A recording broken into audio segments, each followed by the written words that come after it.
The guards at the time would like to see us jitterbugs fight. Guards would walk in and like toss something, Snickers, sour Skittles or something in the middle of the horseshoe. All kids jump up trying to be the one to get the Skittles. When you're 10 years old, where did you see yourself, at 20 or even 30 years old?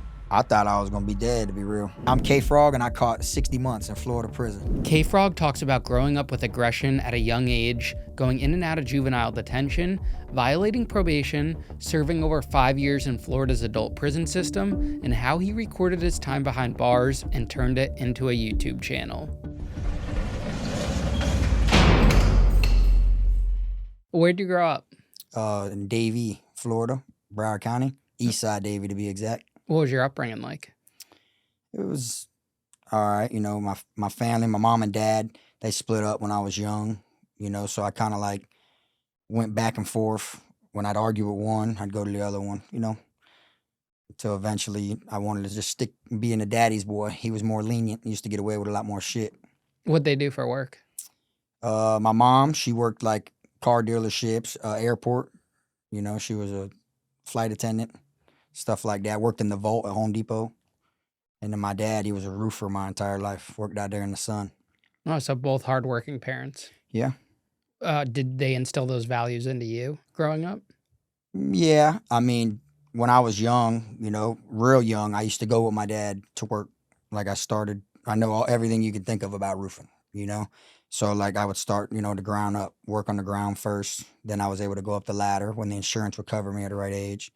Then I started working on tiles and shingles, and then I kind of like, that's a trait. That's something I'm real good at, but it's hard to do it now because my dad's no longer alive. So it's like, it don't feel the same, Do you think those were some of your happiest moments in childhood, those memories with him?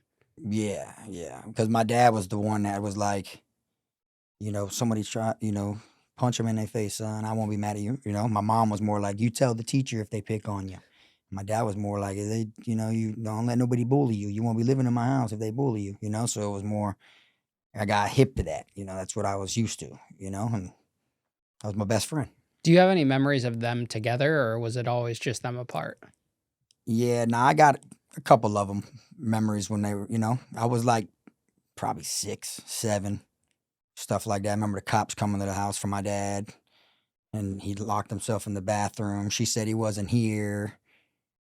What's this room? It was a closet, and the police broke the door in, and I was like thinking like, damn, my dad's gonna go to jail, and then they opened the door and he was gone, and it was like such a small window that he got out of, and that's all I really remember of them together wise, How do you think those moments affected your upbringing?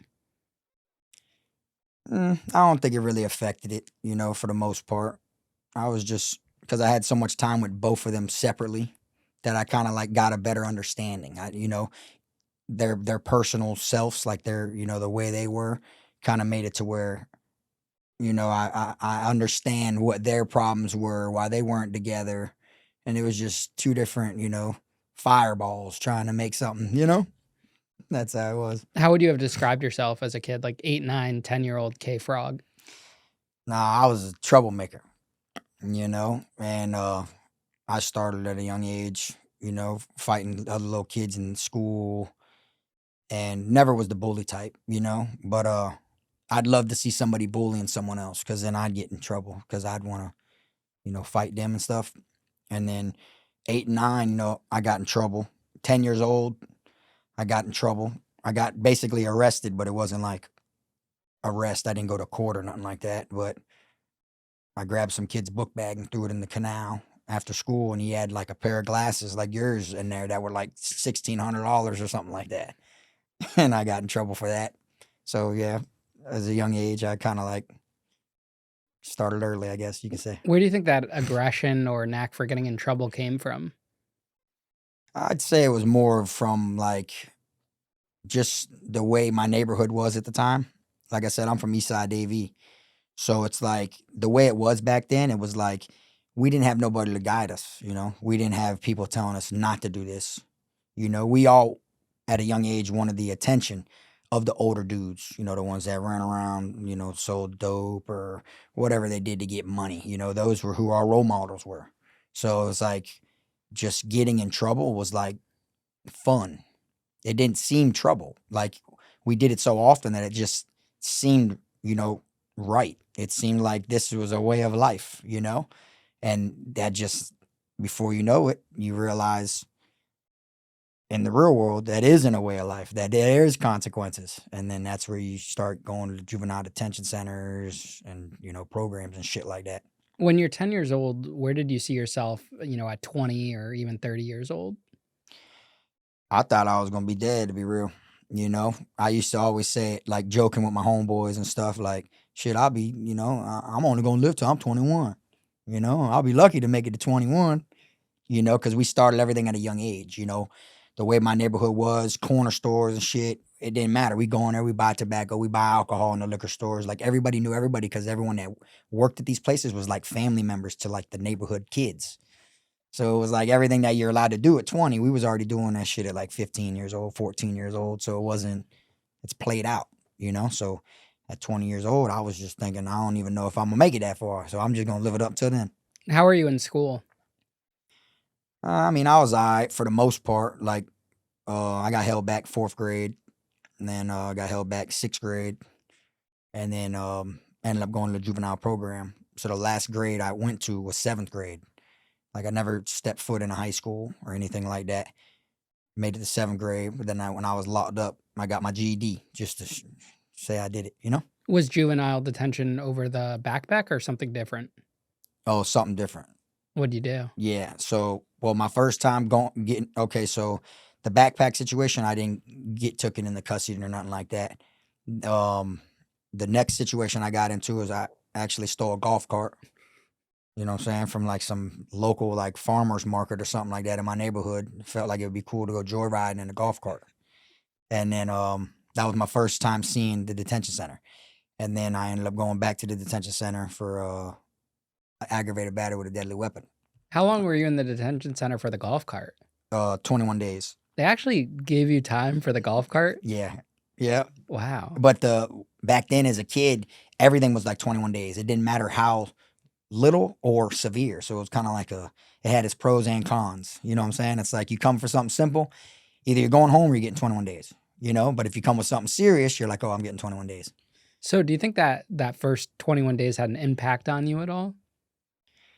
Yeah and no. Like I feel like at a young age, people will feel like, oh my God, I'm away from my family, and you could still stir right and go the right way, But me, I was just so used to getting into shit that I didn't even care I was in there for 21 days. It was just like, whatever, I'm here now. Let's make trouble while we're in here, And then that's what I just did. I just kept getting into trouble even while in there. One time I even got an ad charge while I was in there. The first time?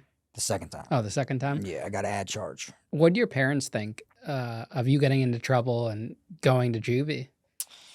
Now, my dad was on that tough love shit. So my old boy, he never would come visit me. It was more like, your dumbass is in there. I'll see your dumbass when you get out, So it was like, all right, cool. And I really didn't care what my mom said, It was more like, how it is. Men don't really listen to the mother, They feel like moms don't know shit, So how she felt, I didn't really care. And I regretted it when I got older, when she passed away and shit, But at the time, I didn't really care to hear her out. And they felt like I was a demon child. They used to call me the little blue-eyed devil, That's what they called me. Do you think that tough love was appropriate for you? Do you think it helped or do you think it hurt? Yeah, it definitely helped, believe it or not, because I feel like it made me the man I am today, Like me being so used to being away from loved ones. It's hard for me to accept love. You know what I'm saying? Like, that's how it is. Whether it's from a homeboy, a friend, a family member, a female, it's hard for me to accept love, even if they genuinely have love for me. And it's just because I was raised on tough love by the person who meant the most to me in the world, which was my old boy, my best friend. See what I'm saying? Now, do you get the name Kfrog in your teens or is that come later? Younger than that. How do you get that nickname? Yeah, so my first name starts with a K, Kenny. Like South Park, right? And then Frog, I got Frog because when I was younger, I used to always stay in some shit. So the saying is, you film Froggy leap, I always leapt in the shit. So they just K-Frog. and it stuck to where like my mom, rest in peace to her, my dad, rest in peace to him. They called me Frog. Like family members called me Frog. At a young age, like, oh, go talk to Uncle Frog and Frog. So it stuck with me to where like it feels weird hearing my regular name. Like I'm expected to be called Frog. So you get out of juvie that first time. How do you end up back in it the second time? Okay, so the first time I went to juvie, the second time I got out, I ended up getting an aggravated battery with a deadly weapon, and that happened because I was riding a bicycle down the street in my neighborhood, and a van pulled up next to me, right, and some buddy that was like 21 years old or whatnot slid the door open of the van and jumped out and tried to beat me up because I was talking to his little sister, which was like my age. He's grown though, so I took off on the bike and shit, took off from him, ran to the house. Well, I guess he thought I was running, but I never really been that type. So I ran to the house, grabbed a baseball bat. Now, when I grabbed a baseball bat, I was walking, back then when I was young, a jitterbug, when I get mad and pissed off, I would like my whole face get red, I'll tear up. So I was walking through the kitchen with the baseball bat, like talking out loud that I'm going to go whoop this person. And then the person my dad was dating at the time grabbed the bat from me, went down there to talk it out with them. I went in the room and grabbed a butterfly knife and brought it with me, went down there, and then when I went there, my dad's girlfriend was talking it out with the people at the time. And then she was like, oh, well, he'll fight you, if you want him to fight you. He's young, but he's down to fight you. And then the dude was like, he's like 13. He's like 13. And then they were like, well, that don't matter. He'll fight you. Well, another grown man says, oh, you think you're tough? And tried to grab me. And the guy that tried to grab me, I pulled the knife out. And when I sliced him, and then another person grabbed me, slammed me up against the door, like on the hood of the car. And right when that happened, the cops came like from like 4 or 5 different, and I looked up and the lady who was driving that van was already on the phone. She was on the phone facing me. So she called the cops. So the cops pulled up right then and there, and I got arrested for aggravated battery with a deadly weapon. Isn't that self-defense though? Well, that's what I was thinking. But since I went back over there and it was in front of that dude's house, the guy that tried to grab me that I cut, it was his house. So it's like I came to him. You feel me? I thought the same thing. I was like, oh, self-defense. I'm a minor. He's a grown man. No, they didn't take it as self-defense. I got 21 days and had to go to a juvenile program later on for that. And I caught another charge while I was in the detention center. How did you catch a charge? So I got in a fight, which that's what you do in the detention center. That shit was fun. We had a thing called the horseshoe. When you walk in the dorm inside the detention center in Broward County, you got the horseshoe. All inmates sit at the horseshoe. Well, I got in a fight. Didn't even plan on getting in a fight. The guards at the time would like to see us jitterbugs fight. So what they would do is the guards would walk in and like toss something, like Snickers, sour Skittles or something in the middle of the horseshoe. All kids jump up trying to be the one to get the Skittles. So I'm sitting there on the horseshoe, and some kid grabs the Skittles. There's like a pile of people on top of each other and everything like that. Well, the kid that's got the Skittles, he jumps up, he's hitting people, and he just threw a kick, and me sitting there, I got kicked in my shit. He kicked me in my mouth. So I got up and started whooping him. Like I literally was an innocent bystander that got hit. So when that happened, they put me in the box. Like it's like a cell outside of the dorm. It's called the box, but it's not like the box, but it is. It's a little single cell. Well, while I was in the cell, I was bored, just giving them bullshit. So I ended up drawing on my mat, my prison mat, like the jail mat. And they took my mat from me and they charged me with, ruining their property and shit like that. And I got an additional 21 days. For that? Yeah, and then they put the mat, they folded it outside and stuck it outside my door. So when all the other little dorms would be walking by to go to chow, like to go to lunch and shit, I'd be right there looking at them through the little window, and then you'd see my mat right there. But I drew like fuck Broward County, police, and the things I drew on there was like insulting, the system. Feel me? Yeah, but they don't give you more time for fighting, but they give it for drawing. Yeah. And at that time, they called me Chucky, because when I was young, I had like a blowout. And I got freckles like Chucky. So they called me Chucky. So they were like, Chucky, boy. That's what they were calling me in the detention center at first. So how old are you when you get out of there? So, and I got out of there, 13. 13. What was your plan? Because you couldn't go to high school. You had missed too much school.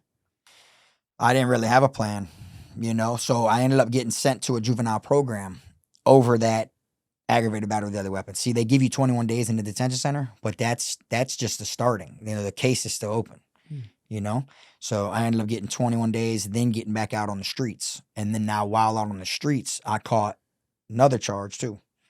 You see, and I feel like everything that I got involved in, I had a right to do it. I didn't feel wrong. You know what I'm saying? Like with any of my charges, like even getting in the fight in the juvenile detention center, I got kicked in the face.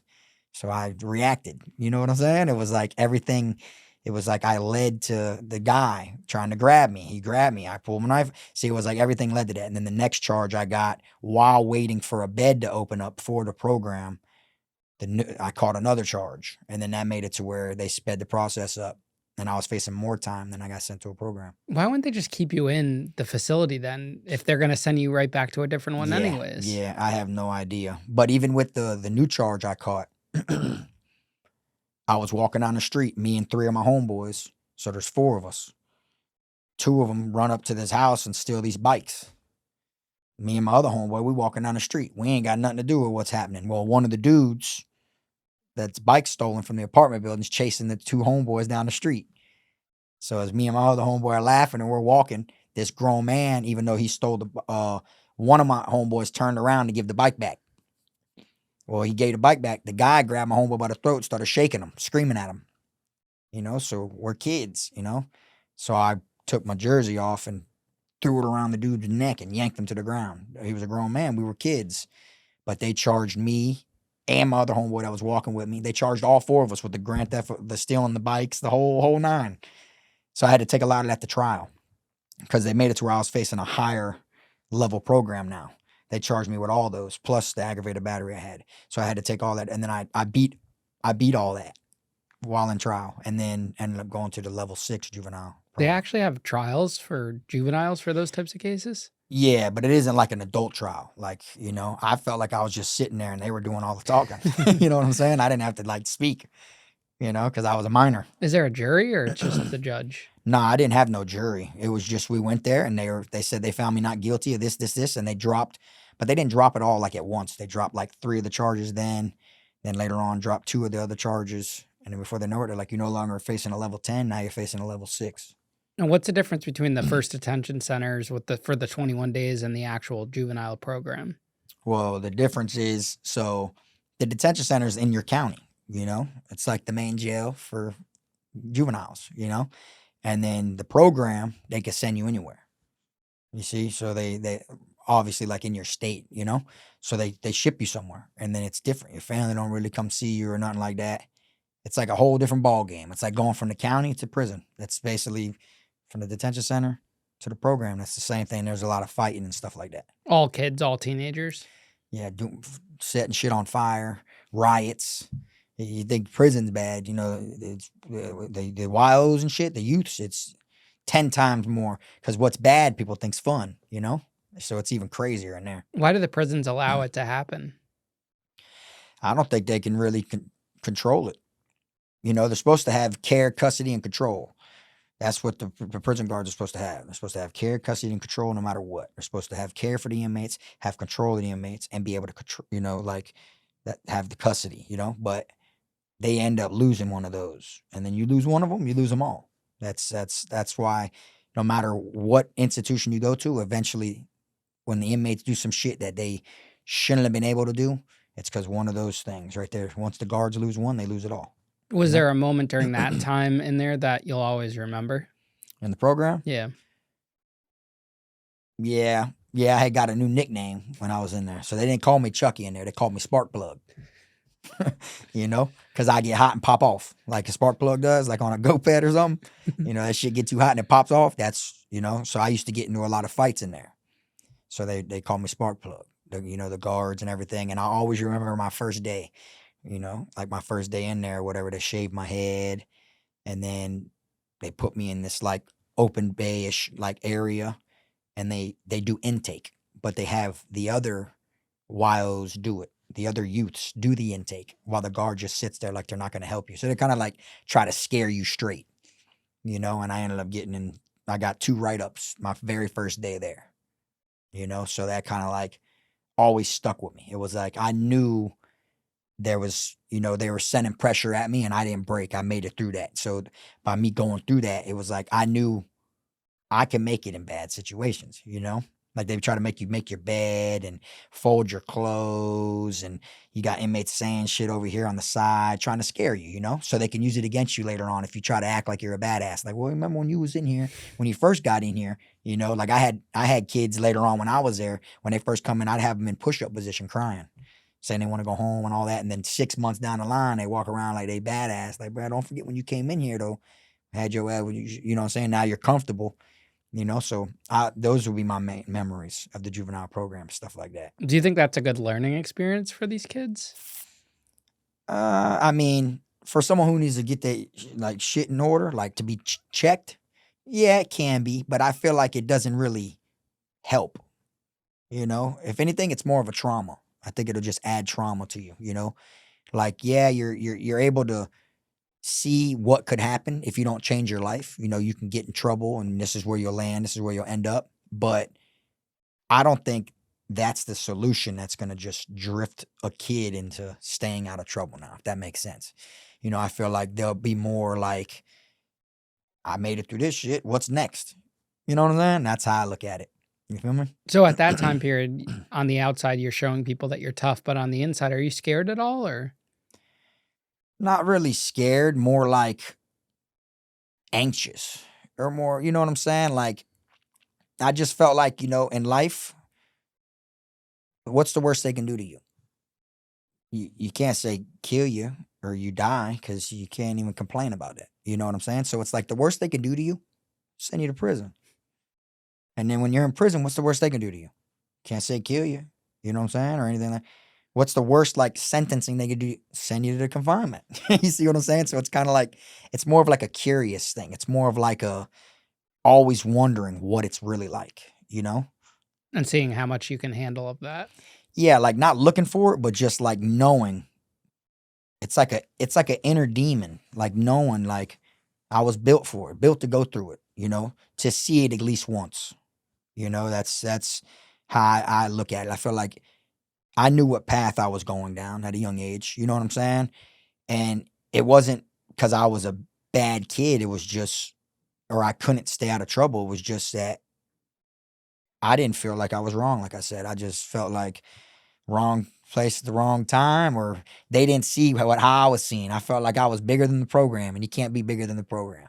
Spring's here, and I actually just went through my whole closet, got rid of all the winter stuff, donated a bunch of clothes I never wear, and just simplified everything. I didn't want a ton of random pieces anymore, just a few things that actually look good and I can wear all the time. That's where Quince came in. I picked up their Cool Max Crystal Blue Slim Jeans, and I've actually got them here right now if you're watching. And these things are legit. They look clean, but they're lightweight, breathable, and have stretch, so you're not uncomfortable sitting around or moving all day, especially if you're someone like me that's sitting in this chair conducting interviews. It's one of those pieces you throw on and don't even think about, but you still look put together.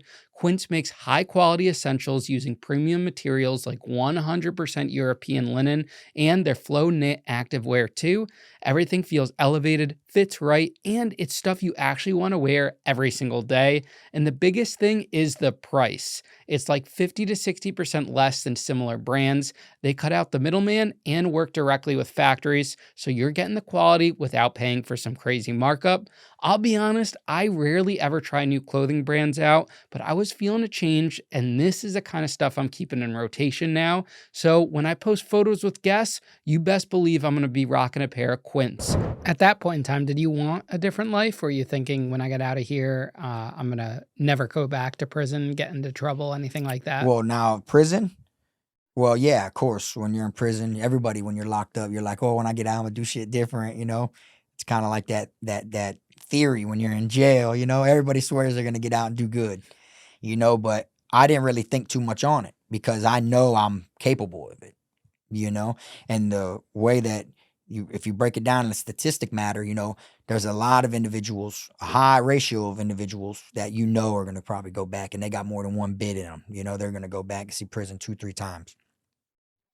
Anytime that I got out for the long haul, I knew and didn't get in trouble for a while. I knew when I was in jail the last time or prison or whatnot, I knew I'm gonna be straight when I get out. I knew, because I was always the one jumping the gun.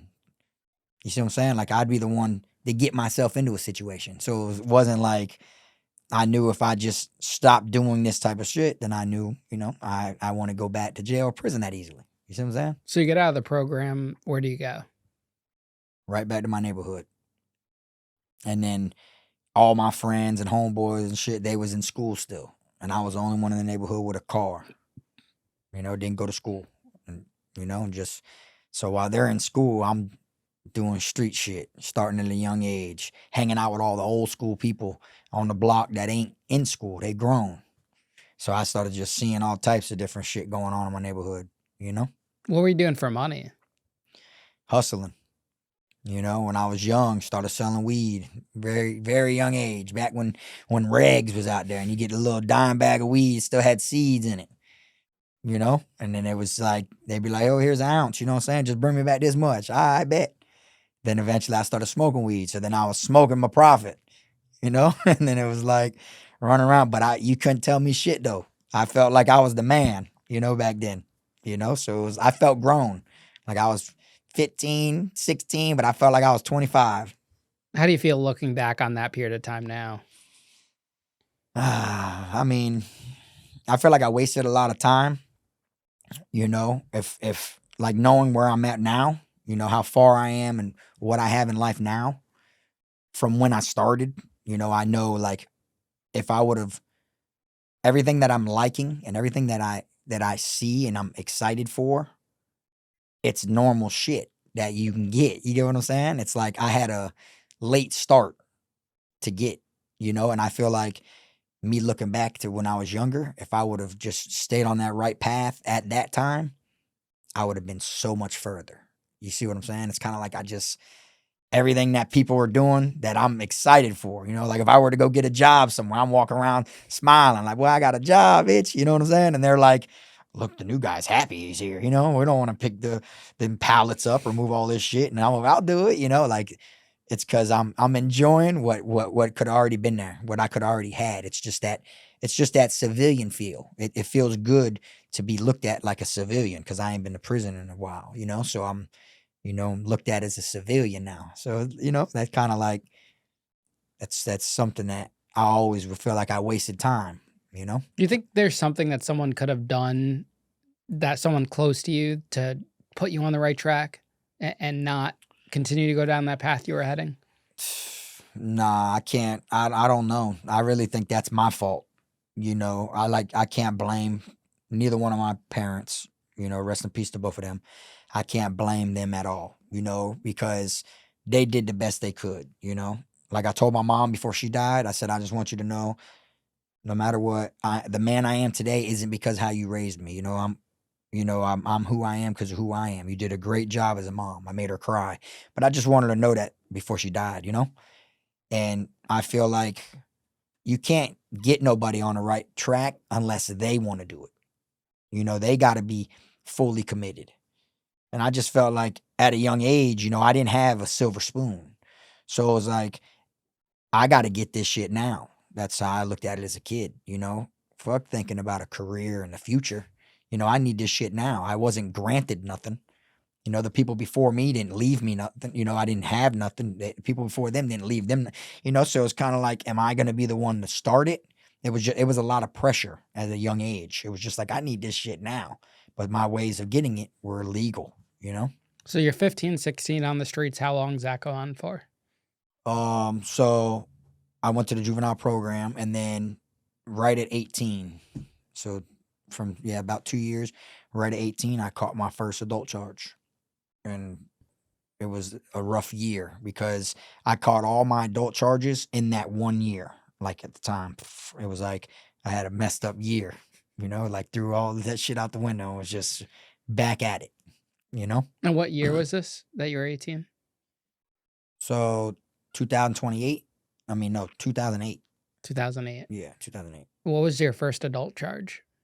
So my first adult charge, at first, it was attempted murder, but it got dropped to aggravated battery with deadly weapon. I caught another charge like I did as a juvenile. This one was with a knife, you know? And this all stems from that aggression in you. Yeah, so I've had anger problems at a young age, you know? Like, regardless of how cool, calm, and collective I am, I'm humble, you know? And it's just now I'm more patient. That's the one thing that I learned and accept from prison. Think about it. You're stuck in them cells and shit. You ain't got nothing to do but be patient. Anything you want to do, anything you need to do, that shit's got to wait. It doesn't matter what it is. So I learned patience. So that patience helps me, you know, with the aggression for the most part. But I already had been put in anger management. I had 56 weeks of anger management when I was a juvenile, you know, and it just, the aggression was probably what controlled me. I was able to do violent shit at a young age. Did they have you watch that movie? Which one? I think it's called Anger Management. I remember in psych class they had us Oh, watch you that. talking about with Adam Sandler? I don't know. Was it Adam Sandler? I think it was an older movie Oh, that came out in the early nah. 2000s that they would play. Nah, see, the way they did my anger management is we had to go there and sit in a room and sit here and talk like shit. You see, and the talking's what gets you aggravated, you know, because you'll be doing the talking, and then they'll be like, "Calm down, you look like you're," and they'll be like, "I ain't upset or nothing like that." But why you talking so loud? No, I'm good. I'm good. There you go. You're letting it get to your like they press buttons on purpose in your anger management. But I was court ordered to get it. You see, so I had to get a certificate and show it to the judge. You know. Why do you think that didn't help? I just feel like because I was being forced to do it. You see, if I was able to make it my own decision to do it, you know, it's different. You know, when you want something, you're gonna do something. But when you're not, it was like I just felt like, you know, at a young age, you really ain't got no say so. You know, you're like a puppet. People control, tell you what to do, whether it's your parents, the school, the principal, or, you know, the cops, or anywhere you go. You know, it's like you're a child, so you're a puppet. You know, and I didn't like that. I felt like I was more grown than the age. You know. No, you mentioned those earlier incidents in your teenage years weren't necessarily your fault. The one that happened in your adult years at 18, were those more your fault or same circumstances? I feel like the same shit, to be honest with you. When I caught an aggravated battery with a deadly weapon. Well, that's what it got dropped to. First, it was attempted murder. And when I caught that charge, I stabbed somebody in the chest 3 times and made them wear a shit bag. But when that happened, you know, we were drinking. And at the time, I was underage. I wasn't 21, you know. The people bought me a bottle. You know, they bought me the liquor. And, you know, as we're drinking and shit, you know, it was one of them situations to where, like, there was a bitch there that was on me, but the dude who I got into it with liked the bitch. So once the alcohol kicked in, he was like, "Oh, come to the street. Come get your bottle." What do you do when, you know, someone's drunk? You don't take their liquor from them. So what do? I stumble out there to the street. You see what I'm saying? And then I was just so drunk at the time, you know, I was 18. Only been 18 for like 2 weeks and just had my first kid, Kfrog Jr. You see what I'm saying? So it was like, you know, I got a lot of pressure building now. I'm 18 years old. I got a kid now, you know? So I went out there to get my bottle. And when I went out there to reach for the bottle, the dude pushed me. When he pushed me, I leaned up against the like truck that was in the swell out there. And then I bounced off the truck and pushed him back and straight fell. That's it. That's all I did at first. But as I was on the ground trying to get up, I was like in push-up position trying to get up. He got behind me like he was riding a fucking horse, and he just started rocking me. Boom, boom, boom, boom from behind me. Boom, boom, boom, boom, boom. To where eventually I pulled a knife out and stuck him. You know? I got a scar on my pinky from me opening and closing the knife like 3 times. It literally looks like a number 3. I got 3 different lines on my pinky. From each, so that shows why he was hitting me. I didn't feel the shit and I was drunk. You know, but it was like, I'm tired of it. Get the fuck off me, you know? And I stuck him. And then the way I knew I was drunk is when I stuck him, I hit an artery off rip. It was like splatter landing on my neck. Like when you dump like a cooler on the coach after a football game, that shit all landed on me. But I didn't feel the temperature of it. I just felt some wet shit land on me. And then I got up, stuck him 2 more times. See, but I felt like I was underage. They fed me the alcohol. He was behind me. I was spinning wasted drunk. That's got to be self-defense. That's not self-defense. They didn't force me to drink the alcohol. Did the cops come that night, or did you get Yeah, I caught went later? to jail. Yeah, I went to jail. Canines found the knife like two yards over. Shit like that. Ended up going to jail. They took my clothes, had blood all over it. And that was my first experience in jail. Like my first day, and I remember it was like I was immune to it. Like it didn't feel that bad. It was like I went to jail and both my temples were swollen from him behind me hit me. Boom, boom, boom, boom. And when I was in jail, I remember it was like, I don't know what time, but it was real, real late. And they threw me in there and they kept me. They didn't give me jail boxers. They kept me in there with my boxers. I had a pair of Rockaware boxers, right? That still had blood all on them. And I remember telling my bunkie, hey, cover up. I got to wash my boxers. And I literally was washing my boxers in the dark, trying to get the blood out of these boxers so they can dry. And this was the very first night in jail. It's like I was immune to that. Like that came to my mind. Let me wash these shits in the sink and let them dry overnight. Nobody told me this, taught me that. And then I put my clothes on, like my uniform. I freeballed while them shits dried. My very first night in jail. You see what I'm saying? It was like, and this is my first time. And it's like I was hip to it. I already kind of like knew what I needed to do, Now, when you're coming in looking like the way you did, disheveled, blood on you, are Yeah. people looking at you weird, or are they thinking you're crazy? Well, I came in late night, so all the lights were already out. Mm. You see, I came in after hours when everything's already locked down, so I didn't see nobody. So everything just looked abandoned and condemned. The next day, I was already free balling, wearing the damn clothes when I came out and started seeing people, and it just, that's a memory I always remember. You always remember, no matter how long it's been, you always remember your first day in and your first day out. It doesn't matter how long it is. Like everything else in between, that shit you can remember, but you always remember your first day in. Yeah, always. And then you always remember the day you got out, no matter how long you've been home or how long you've been in there. So it's like, that's one of my memories. And that was my first time in the county jail. So that always sticks to me. Like I had to wash my drawers. You know what I'm saying? That first night in, are you thinking about the victim at all? What happened? No, I was to him? drunk. I was still drunk. So I just washed the drawer. I didn't even, then they popped the doors and they gave us our trays. And that's when I was like, oh, all right, boom. I was coming down a little bit. And I'm like, all right, so I got to eat bologna on a raisin bagel with peanut butter. These 3 things go together, I guess. And then that's when I just, and I'm like, all right, I guess. Wow, they gave you a raisin bagel With peanut butter and pieces of bologna. That's what it was. Quite for a meal. Yeah, right. It's like, and then I was like, all right. Maybe that's why my taste buds are the way they are now. I eat everything. You feel me? And do they charge you that very next day, or do you have to wait? Oh, for the charges where you're arrested? No, Yeah. no, you go in with your charges. But is there like an arraignment or anything, or no? Yeah, so you have magistrate the very next morning, unless you got arrested like on a weekend or like a Friday. There's no magistrate until Monday. Then when you go there, that's just to tell you if you got a bond set or whatnot. You know what I'm saying? So I ended up going to magistrate, and when I went to magistrate, they gave me a bond. Wow, even with your juvenile record, they gave you a bond?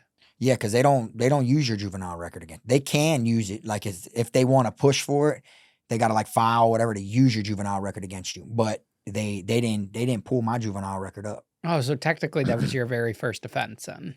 Yeah, it was, but it kind of like marked me for life, man. You know what I'm saying? Right at 18, you feel me? So it was like, ain't shit to do now, but just hope I don't get arrested again, I guess. And you mentioned that you did several times. Yeah, so then I ended up getting a $50,000 bond for that charge. But in Florida, you pay 10% to the bondsman, $5,000. You know what I'm saying? So I had a homeboy of mine that was actually in the military from my neighborhood. He was in Afghan at the time. He wired money. Didn't even get to talk to him. He wired money and got me out of jail. Good friend. Yeah, and then I received like a letter the day I was getting out. I didn't even know I was getting out. But they gave us mail. When I opened it, a bunch of sand fell out. And I was like, what the fuck? And it says, bro, that's Afghan sand. Like he put sand in the thing and everything. Like he's like, oh, you ain't gonna stand there too long. Like Mr. Big said, take that shit to trial. That's what he says to me. And next thing you know, they tell me, oh, pack it up, you're getting out. And I was like, all right, getting out. And then I got bonded out. I was like, oh, okay. Then I was out on bond. Now, are you thinking about staying out of trouble at this point? You know, you don't want to screw bond up. Yeah, I was, but I didn't know that much. I didn't know. I didn't know how it works. I didn't know that you can't get in trouble while out on bond. I didn't know any of these things yet. I was like the one. All of us were around the same age at this time. Everybody we looked up to was either dead or gone already. Some of them got 20 years, 30 years, 18 years, or dead. So it was like, we ain't got no way to talk to these people so they could tell us, oh, you can't get arrested again when you're out on bond, And then later on down the line, I got arrested again, What was that for? So when I was young, I used to do stupid shit. So I got hit with a burglary charge. And when they hit me with the burglary charge, it was one of those things like, it started off car hopping. You break into people's shit, car hopping.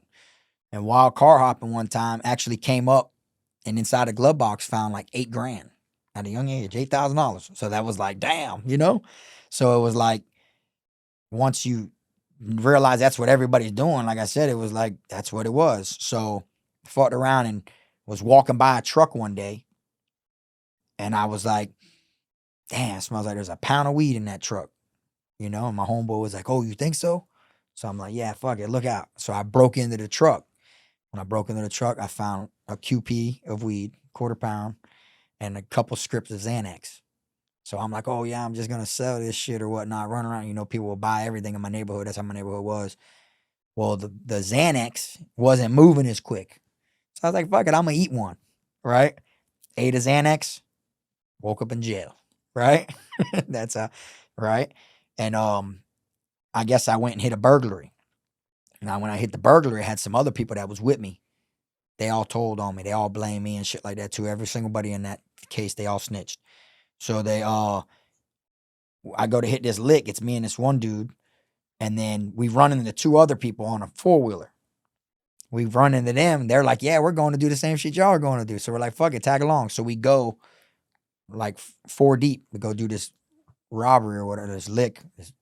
And when we go, I go to search this car. When I search the car, there's like just a bunch of shit in the back, presents and shit. I look in the glove box, there's $1,800. Right? And at the time, I was with my baby mama, Kfrog Jr.'s mom. One of the things they had was makeup. And I was like, oh, this how one of the dudes that snitch even said this in his statement. I said, oh, I'm gonna get this to my bitch for Valentine's Day. We're beefing. He said that when he snitched on me. He even said he's giving the makeup to his bitch. He said all that. But I told one of the kids, I said, hey, let me use your phone so I can see in the vehicle. So he gave me the phone. Well, when I came back after I got the money, shit like that, he's like, oh, where's my phone at? Me being on that Xanax, I went like this, patted myself down. I felt a phone, but didn't realize I'm feeling a phone in both pockets. So I'm like, oh, I must have dropped it in their yard.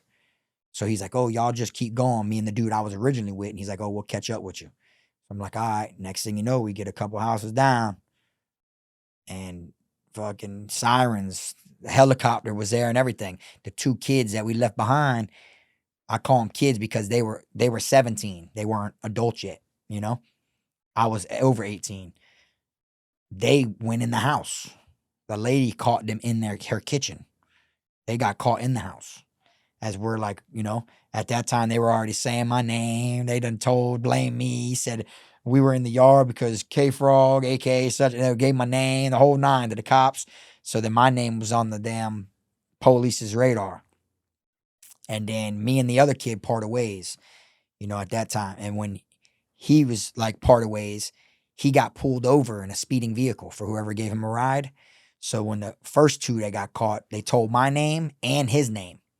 So the cop was like, wait, hold on, that's weird. What names? I got one of these kids in the car pulled over right now. And then when they pulled him out of the car, he said my name too. So all 3 of them mentioned my name. So then that's when they came at me and I got hit with burglary of the house and a vehicle. And then the way that Broward County fucks you is, I was like, yeah, I said, I'll take the burglary of the house to trial. I said, but I'll cop out. I'll take the charge on the burglary of the car because my fingerprints was on it. And then, but since I caught them at the same time, you got to do either or. You either got to take them both to trial or you got to cop out on both of them. You see, you can't just be like, oh, I'll take this charge and not this one. So then I ended up getting hit with the burglaries. And so do you take them to trial, or are you? Hell nah, because the way I was looking at it is like the burglar of the house, I could have got like 15 years, right? But I was gonna beat that because I didn't. Even the lady was like, that ain't who was in my house. I was the only one that didn't get caught that night. The two that stayed got caught at the house on scene, and then the kid I was with, where we parted ways, he got caught, pulled over. Me, I was out the whole night. Now the whole night the phone was ringing, and it was the kid's phone, and he was texting it. Man, I need my phone. My mom's gonna trip. I need my phone. Whole time he's in the fucking thing with the police, trying to prove. Look, I'll prove to you. He's got my phone. I'll prove to you, and shit like that. But I didn't answer because I was on that one Xanax. It was like a bad, you know what I'm saying? And then I ended up taking both charges because I would have got up to 5 years for the burglary of the vehicle. You see what I'm saying? So it was like either I'd get probation for both the charges, and I was out on bond for the other charge, or hopefully they'll run my probation concurrent. That's what I was hoping for. Like if I cop out on these new charges, because now I'm in there with no bond, I revoked the bond of the stab charge. And they don't give you new bond for the until you get yeah, exactly. You can get bonds on the new charges, but you ain't gonna get no new bond on the charge you just revoked. So I had to cop out on those, So I copped out. They gave me 5 years probation. Oh, okay. Right? Instead of going to 5 years, because I would have lost the car in trial, taking the house one to trial. So I take 5 years papers. Then when I go in front of the other judge, since I'm on 5 years papers, it kind of like looks like, all right, well, there's no reason to send him to prison, so we're going to put him on probation also. Then they gave me 6 years. For the stabbing? And ran it concurrent. So 6 and 5 are running at the same time, 2 different courtrooms. Why did they decide to drop it from a attempted murder to just assault? I have no idea, to be honest with you. They never really told me. It was just like, and I had problems with that growing up afterwards due to the simple fact that, like, when you're on probation, you're supposed to let the cops know you're on probation. So if I got pulled over by the cops in my neighborhood, I'd be like, oh, just letting you know right now, I'm on probation for aggravated battery with a deadly weapon. They'll be like, okay, cool. They'll go to the car and they'll come back. Hand on gun and all. Step out the car. They got something on the computer where they got to pull me out at gunpoint. I've been pulled out at gunpoint in front of my family a bunch of times, But you didn't tell us about the attempted murder. And I'd say, no, it's the same case. It's the same charge. Then if I tell them I'm on there for attempted murder, because it popped up last time. Oh, you didn't tell us about the aggravated battery with deadly weapon. Step out the car. So like that's what I got arrested for, but then they dropped it to aggravated battery with deadly weapon. But when I'd get arrested, like a violation, it might say attempted murder. So I'm thinking like, I got a new charge or something. You know what I'm saying? My family's looking at it like, how you got that? I don't know why they dropped it. They just ended up dropping it. How long were you sitting in county before they gave you the probation deals? Oh, like 4 months. Okay. Yeah, I was trying to get out because it was my first time. I'm trying to, and they gave me a deal, believe it or not. Like they told me I could go to prison and do like 36 months or something like that and knock it out. You see what I'm saying? No probation. No probation. But I was thinking like, damn, like, I was acting like I was thinking about it. But the girl I was with at the time, which was Kfrog Jr.'s mom, she wanted me home. She started crying and all this shit. So I thought it was the right thing to do, but really, it kind of was and it wasn't at the same time, Do you wish you took that deal? Yeah and no, because, if I would have took the deal, I would have got it over with at an earlier stage, but then when my family passed away, like my mom and dad, it was kind of like I was out here until they passed away, like I was out here just enough time. I got set up the day after my dad died, so it was like, I got to spend that time with him. And I ended up going to prison for the same charge, the 6 years probation. I did 5. I had 1 year left and got set up, the day after my dad died. So it was like, I got to spend that time with him. What were you doing those years? Were you working, living a good life? I was hustling and working. I was doing the roofing stuff with my dad. So for the most part, staying out of trouble? Nah, yeah, give or take. Nothing you ever got caught for? Well, no, I couldn't get caught because I was on probation. Okay. But I was hot-headed back then. I would literally like, I'd be riding around, strapped, and like the only day I wasn't on probation was the day I had to go report. So like I would ride the probation and all strapped. gun under the seat, go in there. How you doing, ma'am? You know, piss test, the whole nine. Leave, get back in the car, put the gas on. Like it was like that one day a month, you know, and I managed to do 5 out of 6 years. Why risk that in your mind? Well, because it was like the neighborhood and the way it was in my neighborhood, you know. I've been shot at before. I've been shot and everything. I got no aim tattooed right here where I got hit. Because they hit you there? Yeah. He shot 16 times and hit me once. That's why I got no aim. See it? No aim, like no AIM? Yeah, like you shot me that you And shot and me you that many missed, times. You only yeah. hit me one time, you know. So that's, you know. Wow. So you said you got set up. What happened? Yeah, so what ended up happening with me with my setup was I went to prison on the house, you know, but my dad taught me at a young age, you know. I used to complain to him when I was in jail, you know. I'd be like, yeah, this and that, but I ain't do nothing. He was like, yeah, son, but think of the stuff you got away with, you know. So that stuck with me. So anytime, because everybody feels like they're innocent when they're in jail. So this time here, I ended up getting set up. So I found my dad on the ground, not breathing. And then he got rushed to the hospital and stuff like that. And then literally 23 hours after he passed away, the police got a call to my house. And I got arrested for a gun that was on my bed by a family member. Family member placed a gun on my bed. You know? And then it was literally the day after my dad died. And when the cops came, they took the gun and everything like that. I didn't even know about it. And I got pulled over by the police a few days later. And when I got pulled over, they told me I had a warrant out for my arrest and shit like that. I had just went to probation like 2 days before that, had a warrant while at probation. They didn't even tell me. They drug tested me, let me go home. They didn't even tell me there was a warrant, an active warrant. So long story short, I go to jail. They hit me with possessing a firearm while on probation. So I hire a lawyer. I tell my lawyer to, you know, file for fingerprints, the whole nine, stuff like that. My prints ain't on it. So I'm like, Your Honor, I'm like, you know, y'all are saying that's my firearm, right? And he's like, yeah, that's what the paperwork says. And I said, well, name someone who wipes their prints off their own gun and puts it on their own bed. You get what I'm saying? It's like common sense. I told him exactly a fourth grader can see this shit, you know? And he's like, oh, well, that's what it was. But they weren't looking at the death in the family, like my dad's death. They weren't looking how it was like the same people who have always been on my side were against me now, like right after my dad died. You know, it was more for like an inheritance thing. It was like to get me out the way, to inherit like my dad's roofing business, our home, his vehicles, you know, shit that like was supposed to be left to his kids, you know? But wouldn't you still have gotten it, whether you're in jail or not? Well, no, because he was married.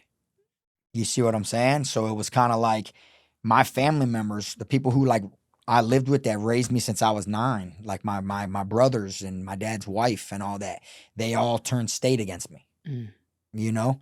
So by them turning state, it was like the whole nine, where like giving them statements and just shit. And while I'm in jail, all these different violations keep popping up. Like I couldn't get out of jail, you know? It was like this one thing. So they wanted to hit me with, at first, they're saying possessing a firearm while on probation. So I'm like, all right, so if that's my firearm, you know, not to say I didn't have firearms, but that specific one, you know, it was like, why didn't I get hit with possession of a firearm by a convicted felon? If that's my gun, I got prior felonies. That's what I told the judge, straight like that. Like, how I didn't get hit with possession of a firearm by a convicted felon, but I'm getting charged with possession of a firearm. How does that make sense? That don't make sense, right? So then they were like, we don't know why, this and that. So next thing you know, my family kept giving them more info. Like I had all these different violations pop up and it would say told to us by, told to us by, told to us by. And a lot of people in the world feel like you can't go to prison off of, you know, he say, she say. And that's bullshit, because I got 5 years in prison for it. And the 5 years in prison that I ended up getting, all the violations that I had 9 of them, right? In the reports, it said told to us by such and such, that he told his dad that. You get it? So they were saying that they didn't even say that I told them. They're saying that I told my dad these things, or that, you know, my dad, you know what I'm saying? Like one violation was that I shot up a hotel in Key Largo. You know, another one was that I tried ecstasy for the first time. Another one's that I went out of town somewhere one time. But in the violations, it said that that person was saying that he told his father he tried ecstasy. He told his father he shot a hotel up in the Keys. He told his father, but it's like, how you can use that against me? My father's deceased. It ain't like it's him saying, yeah, he told me. It's someone else saying that I told my dad that.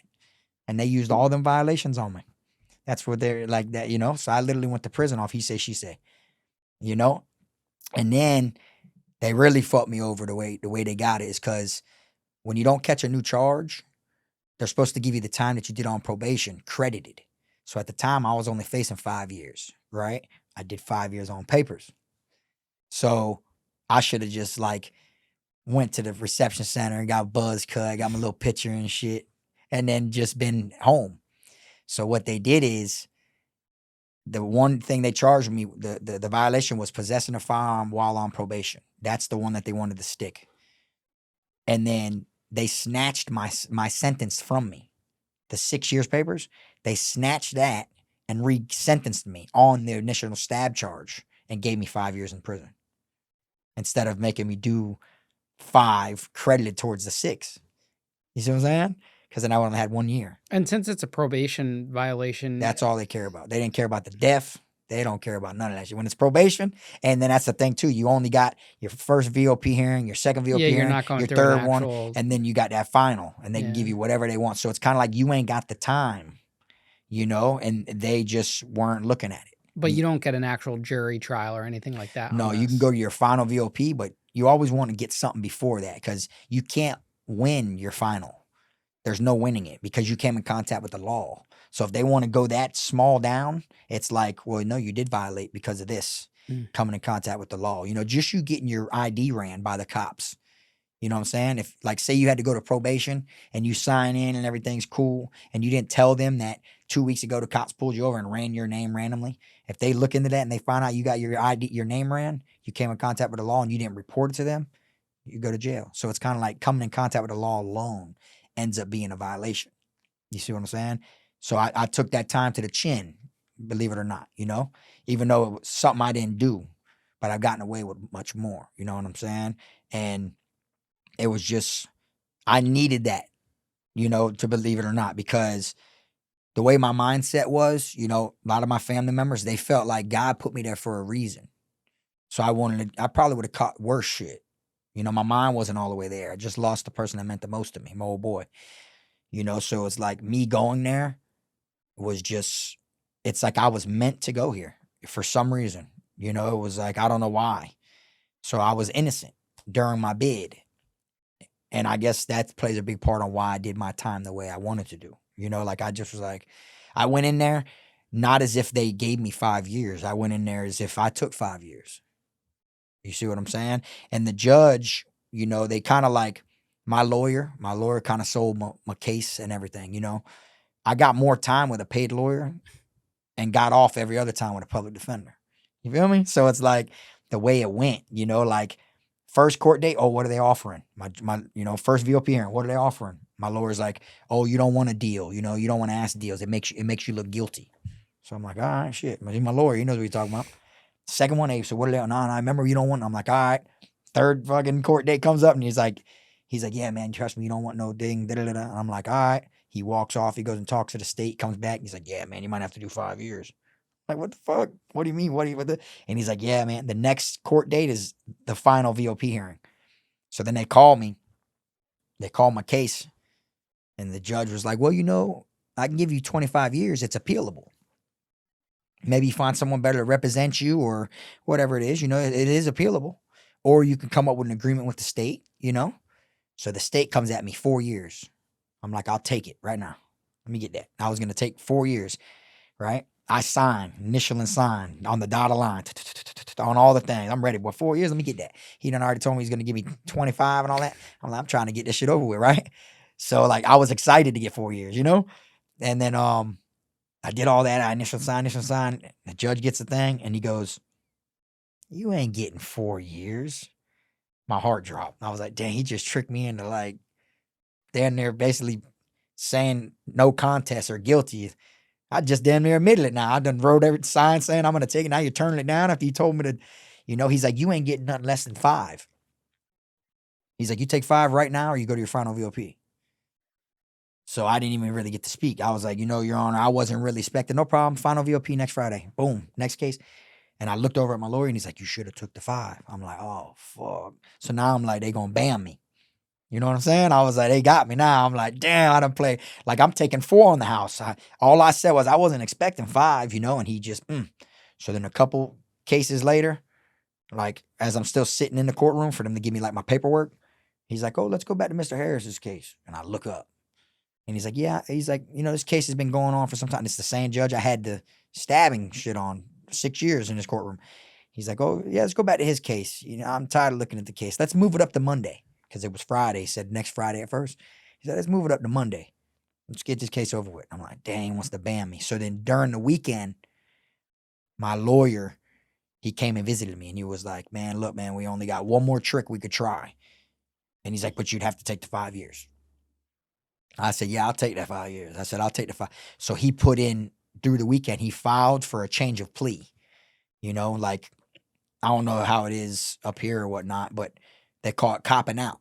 When you cop out, COP means change of plea. So, like, if you hear someone say, oh, yeah, I'm about to cop out tomorrow, it ain't got nothing to do with no telling shit. It's more like cop. That's what it says on your paperwork, change of plea, So, I changed my plea. He put in for change of plea. And we got a court date an hour before my final VOP was scheduled. So, next thing you know, I go there. I go to the courtroom. Well, I'm sitting in the holding cell first. I'm supposed to have final VOP at 1:30. The other one's at 12:30. The whole goal is to get the 12:30 court date over with before the 1:30 one. Next thing you know, I'm sitting in the holding cell. They don't pull me out. I'm in here with all the inmates. They don't pull me out. I'm like, man, it's fucking 1 o'clock. I'm like, man, what the hell is going on? They held me till the final. And they brought me to the final. They didn't bring me to the one before. So as we're in the final, my lawyer's like pleading, like, man, no, look, if you look, I filed, Your Honor, this and this and that. And the judge is just staring at me. And he's like, it shows right here, he scores out to 74 months. He ain't getting nothing less than 7. So now I'm like, it went from 4 I was agreeing to 5. Now they got me. So I'm thinking like 74. I'm like, bro, the number's going up at that point, And then I'm sitting there and I'm like, damn. And then he's like, yeah, Your Honor, but it's his first time going to prison. He had a lot to think about. He had to talk to his family, 5 years, this, and everything. And that judge just stared at me, bro. Like, we had like a standoff. You know what I'm saying? He just stared at me, bro. Like, I ain't want to turn. I ain't want to, I had to play the role. And he looked at me and he says, I'm going to give you your 5 years. And he did. And he gave me the 5 years. And I went to prison. But I was innocent. I did the 5 years. I actually received... This is what a lot of people don't know, so I'll put this out there. I actually received a packet of paper when I was already 3 years in, and the paperwork that I received was from the Florida Innocent Act. That's what it was called, and it had multiple lawyers that came together that go and try to get people out of prison and jail who they believe are innocent. They'll work on your case for free. I was in there 3 years already, had 2 to go, and I received the packet, and everybody in the dorm was like, bitch, you going home, boy, you're going home, and this and that, and I ignored it. I kept the packet, though, just for memories, but I ignored it. I could have gave my time back because I was innocent. You see what I'm saying? It's like more things needed to be brought out.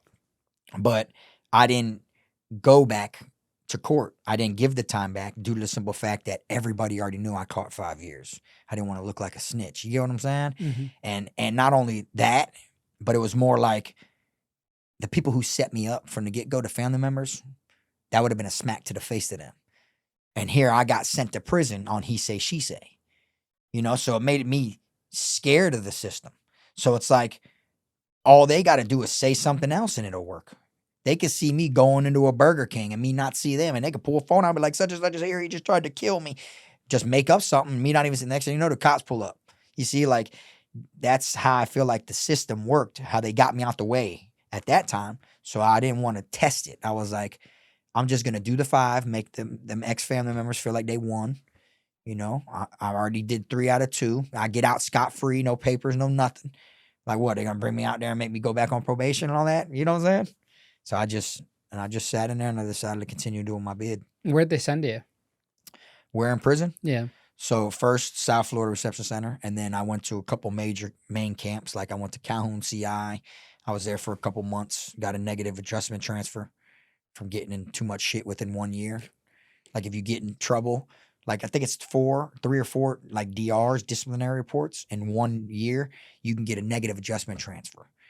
Or if you do like something real severe in one whop, you know? Or if you stay out of trouble for 12 months, you can get a good adjustment transfer, you know? So I was at Calhoun for like 8 months, negative adjustment transfer, because I got put on investigation because I cut somebody in the face right here who robbed somebody I knew from my neighborhood. And so I got a negative adjustment transfer behind that. And then from there, I went through the reception centers again. And then I went to Charlotte CI, which is where, you know, that's the trenches. That was the jungle for real, for real. Different ball game than Calhoun. Why is that so different? Because it was more like, you know, when I was at Calhoun, there was more fighting. You know, like people were going, you know, we like you're in a fight. You know, we had literally like Friday night fight nights. And literally you take a canteen bag and you put everybody's ID in the dorm in there and you shake that shit. And then you just pull them out. You two catch the wall. You don't, the whole dorm's going to jump you. Straight like that and get your ass up out of here. You're going to make you catch the wall, get up out of here. That's how it was. Friday night fight, like we were jits because at Calhoun, we were in the 24 and under dorm. Everybody was in this one dorm, G dorm, aka gangland. That's what it was called. You know what I'm saying? And there was literally like me and only one other white boy. Everybody else would be scared and check in because you got to pay rent. As soon as you walk in, people are approaching you. All the jits, all the problems are in one dorm on this compound at the time. And say you're like a guy there for fraud in the corner. You have to participate in fight night? Yeah, yes. If you're in there, it doesn't matter. Don't matter what it is. Your ID's going in there. Friday night fight nights. That's literally what we did. So like it was more hands-on there at that institution. You know, you see a couple $150s people get cut with razors and shit, but as far as like knives, you don't really see that many knives at the time, you know? Don't know how it is now though, you know, compounds switch and they flip and rotate, you know? But at the time it wasn't like that. It was more hands-on fighting. We were jits. We, you know, just I seen so many different initiations and so many different creep situations take place like at that institution, you know? But then when I got transferred to my next camp, different ball game. Like when I say different ball game, I mean like knives. People ain't trying to fight you, bro. People are trying to lock in the cell, knife fight. You know what I'm saying? Like it was literally like people trying to kill you at this next institution. It was a totally different ball game. Now, what do you mean by paying rent? You know, like people tell you got to break it off. Each week you get money and you go to canteen. People are going to collect. Like people will walk up and toss a canteen bag on your bed. Like, and you'll just be sitting there and you'll be like, what's that for? Oh, you know what it's for, man. Run that. Go hit that window. Like people put down. You know what I'm saying? That's how it was in there, you know? But I got in a couple fights. So they all fought with me. You know what I'm saying? They liked me, you know? And like when I first got there, I got pressed the day I got in there. You know what I'm saying? Someone came up to me and asked me if I gangbang. And I said, nah, I'm a neutron. That's what they call it when you don't bang in Florida prison. You're a neutron. That means you're neutral. And when I got approached, when they asked me if I bang, I said, nah, you know? And then he's like, oh, well, check this out, yada, yada, yada, you feel me? Anybody, you know, that comes here or whatnot, you know, you got to break it off, you know what I'm saying, or pay rent or check in. So I started laughing. And he was like, oh, you think I'm funny? And I said, look, bro, I'll fight, bro. You know what I'm saying? He's like, oh, we could do that too. So I said, all right, you ain't saying nothing. So then he was like, for a white boy to respond like that, he must know people. So then he go to asking around, like, hey, man, hey, this white boy, who this white boy is? Who this white boy is? So he asked my one dog at the time, his name was YG. He was from Broward County, where I was from. He's like, man, there's a white boy in here, yada, yada, yada. And YG was like, is it Frog? And he was like, yeah. He like, boy, Frog gonna fight you now.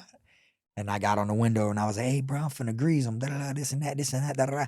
And then YG, you know, he was a blood. So he sent some of his brothers over there. So about 5 of them brothers come over there and they're like, Frog, what? Ones I never even met. They all dab me. Hey, what's up, brother? I said, man, I want to head up with bro right there. You feel me? Some black boy from Palm Beach. I said, I want to head up from him. I want to head up. So he's scary now. He see them gang members coming now. You feel me? I'm on a neutron. You feel me?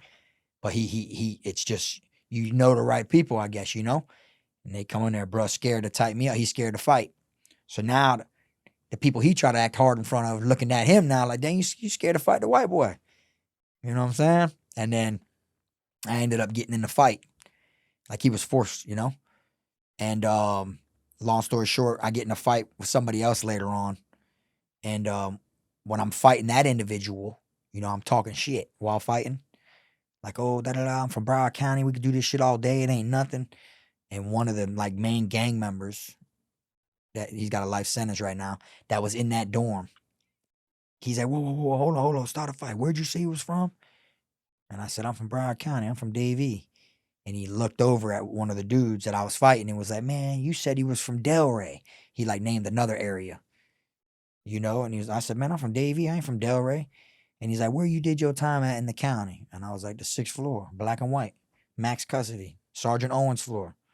He's like, who you? And I said, yeah. And he's like, man, he's my home, man. He knows people. He's like, man, that's why the white boy in here fighting. He's like, man, cause white boy knows, you know what I'm saying? He did time in the county, max jail. So then that's when it was like, hey man, white boy right here, cool. And then I gotten more shit. I took a fade for a white boy in there that stole a pair of shoes. I ain't even steal the shoes, but he wasn't gonna fight. So I took the fade, made it look like I stole the shoes. Why would you do that? Just because he was prowling on the weak. You know, it was more of like a situation. So what it was is there was a gang member, right? The white boy took the shoes because I told him to take the shoes, right? So there was a gang member that wanted this Chico shoes. So he said something to me about the shoes. I said, oh yeah. I said, don't worry about it. Them shoes will be gone tomorrow. So this gang member, my dog, he thinking I'm gonna steal the shoes. Really, I told the white boy, the soft white boy, his name was P-Town. He was from Putnam County. I told P-Town, hey, grab them shoes, don't put them in your locker. He's like, all right. He rolls over, grabs the shoes, puts them in there, and puts the lock on the thing. Next thing you know, the Chico don't say nothing about the shoes the whole day. He wait until the next day when everybody's there from like work, and now they're walking around the dorm about 10 deep, all the Chicos. So then they start base checking. You know, start talking out loud, da da da da da, these shoes, this, the shoe, this, da da da, this and that. P-Town over there, scared as shit. Like I done got him in some shit, right? So now my dog, the gang member, his brothers come at him and they're like, what's up with the Chico about the shoes, da da da da. And he was like, oh, well, you know, bitch, I told Frog to take them. So he was like, but I'm gonna grid he's like, that's my fade. I gotta grid him because I'm the one that told Frog to take the shoes. His brothers are like, nah, that's my home team, bro. You can't fade him. You know what I'm saying? He was like, Frog gonna have to fade him. He's like, you can't fade. So he got the, you know, he's like, nah, bro, I ain't letting Frog fight him though. I'm the one that told Frog to take him. They didn't know I had someone else take him though. You feel me? So it was like, this how you know your homeboys throw you out in that water. My homeboy's like, nah, bro, Frog ain't fading him, bro. I'm fading him, bro. I don't care what it is. I'm fading him. He's like, nah, bro, you ain't fading him. You can't do it, bro. He's home team to me. And the next thing you know, my dog's standing there. He's like, man, Frog, go put your shoes on, bro. I'm like, fuck it, dog. So I said, all right, boom. So I said, oh, I took the shoes. He's like, oh, you took the shoes? I said, yeah, come on, tighten me up. I'll beat you up. So I fought the Chico and shit like that. Didn't even have nothing. Like, I wasn't even the one that took the shoes, but I just did it to stick up for bro. Even though this person that was affiliated put me in a bad situation, I put another individual in a bad situation. So I took the fade for him. Did you win? Yeah, I ended up fighting the Chico. And it was a scary situation, though, because when we fought, one of my other homeboys that was a gang member, he was standing there with the broom. And he was like, oh, look, the Chico, he didn't bang. But, you know, Chico stick together, you know what I'm saying? Brown pride. So by him being over here on this side and me on this side, my dog with the broom was like, look, Frog don't bang and the Chico don't bang. There's a head up fade. Any one of y'all touch Frog, we're gonna make these crackers back the bus up. That means like ship everybody. We're gonna start a riot. That's basically what the gang member told him. So I felt a little more confident. Like at least I know they ain't gonna. But what was the spookiness about the situation was on my side right here was all the Chicos. Behind him was like my squad, like the people that had my back. So as soon as we started fighting, I like instantly like rotated the fight, like to where I felt safer with the people that I know got my back behind me while I'm fighting. You know, and then next thing you know, the Chicos that were gang members in the other dorm, they started sending kites over there, like, oh, to like the other gang members, like the GDs that were Spanish. Like, oh, how you gonna let a white boy, you know, steal the shoes from this individual? You know, and how you gonna let the white boy beat him up? And then even the Spanish GDs was standing up for me, saying, nah, Frog just took the fade because bro was talking crazy. And Frog took the fade for somebody else. You know what I'm saying? And then that's how that situation went. Now, going back to the rent part for a second, if they do pay the rent, are they totally safe? They avoid any type of problems? Yeah and no. I mean, it never ends. So it's kind of like if you're affiliated and I come in there and then you're telling me I got to pay rent and I bitch up and I pay you rent, you can get transferred or anything like that. People know I was paying you rent. So they're going to prowl on, they're going to come at me next or be like, hey, that debt, that you was giving Ian, that's me now. You feel me? You got to pay me now that he got transferred. You see? So it's kind of like, and it's like a yeah or no. It's like you're safe, but they could take from you what they want when they want. It's not like you just pay them and they leave you alone. They're gonna feel like that's your shit's theirs. That they could just walk up in your locker, take your food, do what you got to do. You know what I'm saying? They're gonna try you. I literally feel like somebody who goes to prison and ends up being like a bitch like that. I feel like your bid is gonna be worser than somebody who just went through some ratchet shit in the beginning. You just going in there, you ain't even got to win a fight. You just going in there and getting the shit beat out of you one time. People are going to know, oh, he'll fight. TOH, he's good. Rather than someone who, here, man, take this, just leave me alone. You see, you're going to have a worser bid breaking it off than you would just going in there and getting it over with. You see what I'm saying? Because people respect the getting in there. I've seen people get in there and fight with their head down. And just get whooped in literally 15 seconds, and that's it. Anybody else come in the door and try to pick on, oh, it ain't nothing, bro. Y'all ain't fucking with, bro. Like they literally, it's a test of a heart, more than anything. So it's kind of like once you break it off, it's like, you're kind of your fate sealed now. Yeah, people want to assert their dominance to try it. Yeah, and you know how prison is. Everybody want to be the alpha. Everybody thinks they're the realer, or the toughest, or the strongest. That's how it is, But you got people that are gang members that were breaking it off at other institutions. So in Florida, you'll see somebody that's been here stabbing people and getting people airlifted and shit. You'll see this like it's nothing by this individual, and then someone will come from another institution, and that'll go up to them and be like, "Oh, what's up, bitch? Yeah, yeah, I'm back now. You got to continue to pay." And you're like, "Who's he talking to? Like, this is a stone cold smacker right here. He's been stabbing people and all." But really, that ain't who he was at his last camp. You see what I'm saying?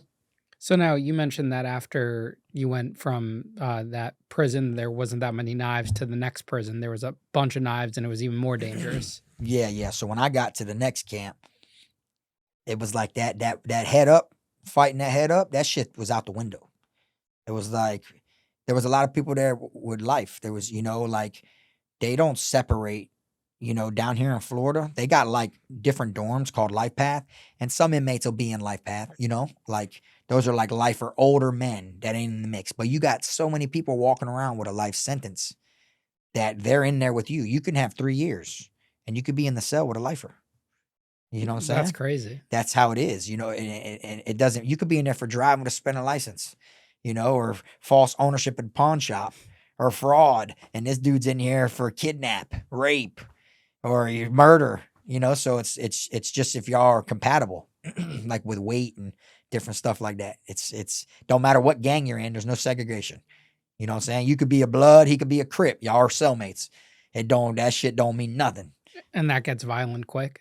Yeah, and then you got people that like when another thing is when shit pops off in Florida prison, the yard doesn't the story must go on. The movie keeps going. It isn't like everything's locked down like they do, like I think on the West Coast a lot, is they'll lock you down, or maybe even in the feds. Some institutions will be locked down for 3 months at a time. Like they've been locked down for 3 months. Strict control movement. In Florida, it ain't like that, And I've told this in one of my videos on YouTube that I knew I was at a big boy camp when I first landed at my next camp, because when they were bringing us to the dorm, my very first day, there was blood trails all the way to medical. But when I was looking, it looked like rust. I thought it was rust trails. That's from people leaking from the dorms getting brought to medical. They just splash water on it, broom it real quick, pound reopen, canteen window, rec yard open, everybody. It's like that. Like people that shit ain't locked down or nothing. They shut it down, clear everything up, and then yard right back open. That's how it is in Florida. How do you ever even have a peaceful day in there? It's just, like it's kind of like, I try to explain, people will be like, how do you tell so many stories about prison? You didn't do a life sentence.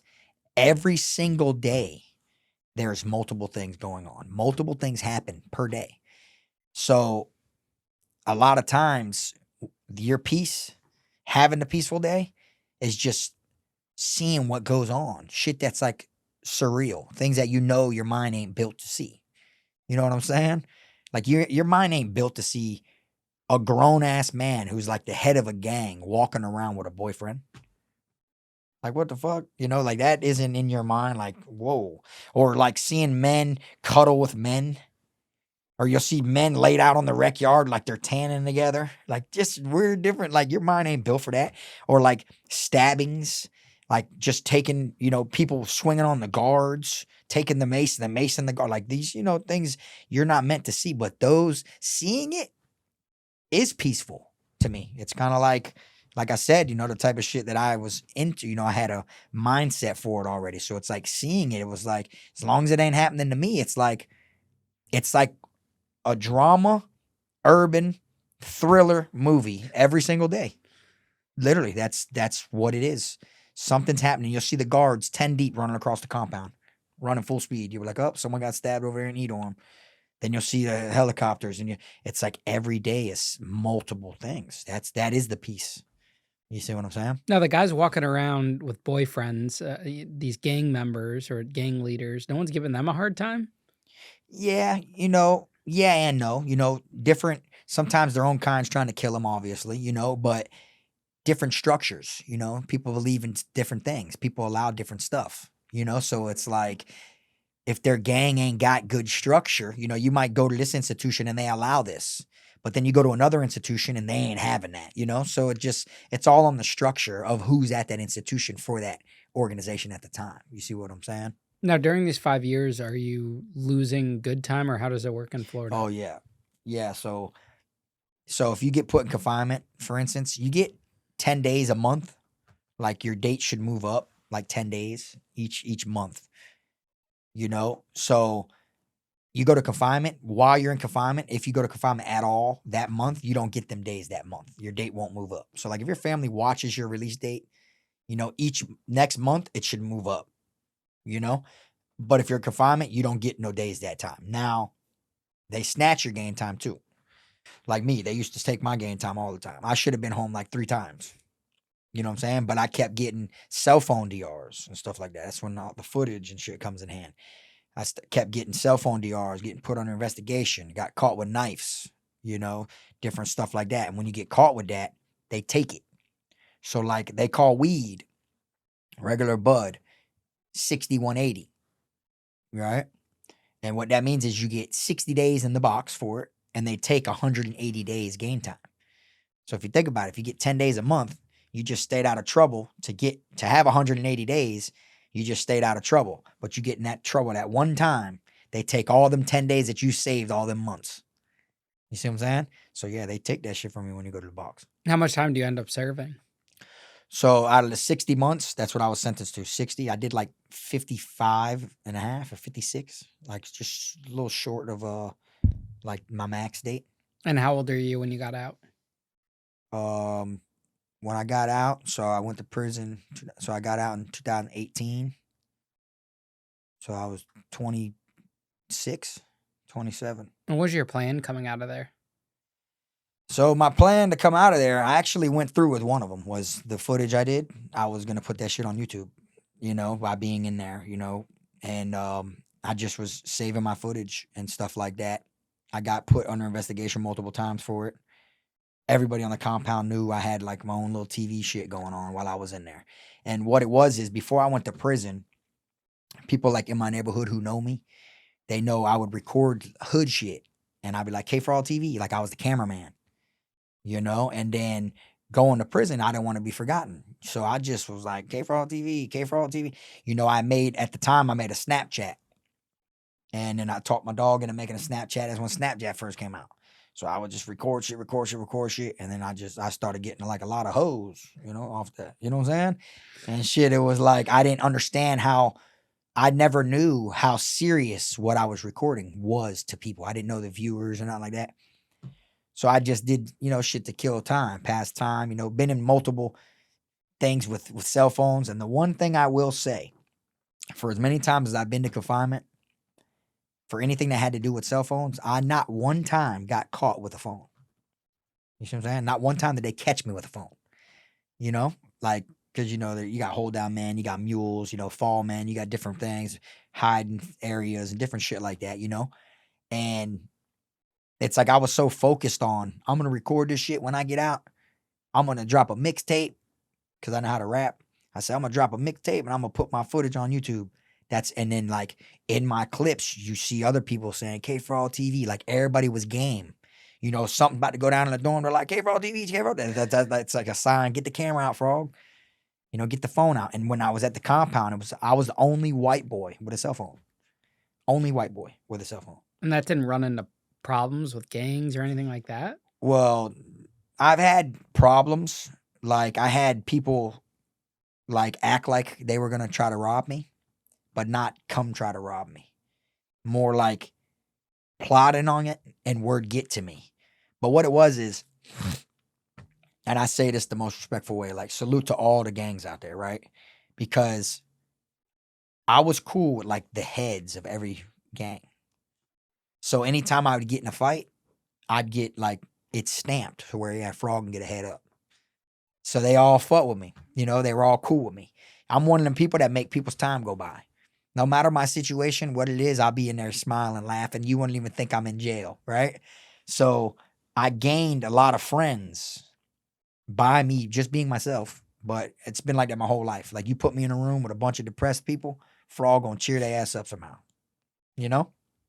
So these individuals like stamping that, it was kind of like people couldn't go against that. And it just came to where like, if you were to ask me about gangs, I'd feel like they're all cool, like as far as individuals, not like the gang. I'm talking about like the individuals. Cause I've never, the people that I know, the side I know isn't the side everybody else sees, and it's just, I think the energy, like they weren't getting shit from me, it wasn't like I was paying, and it was like, they've cooked for me, I've cooked for them. Like they'd cook a goulash, I'd cook a goulash, or I go to confinement, they'd send me $75 a week back there, feed me while I'm in confinement. It was like we were homeboys, but they were in different cliques, and it was like when people would think about going against the grain, word would get around first.